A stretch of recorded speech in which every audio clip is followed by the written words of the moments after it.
Mango juice. Ayan po. Mango juice. Masarap po.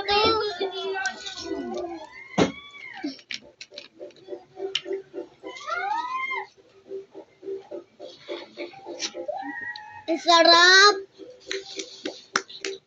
Sarap guys yung mamukbang ko na juice na mango. Ang sarap niya. Gusto niyo matikman sa 7-Eleven kayo?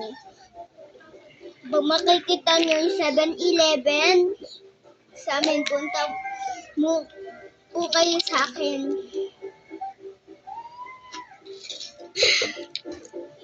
Diyan lang banda sa malapit sa natitindang isda. Malapit lang siya doon yung 7-Eleven.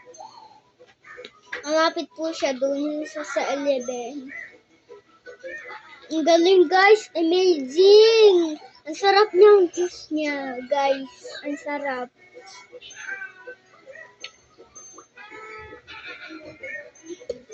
Bye-bye!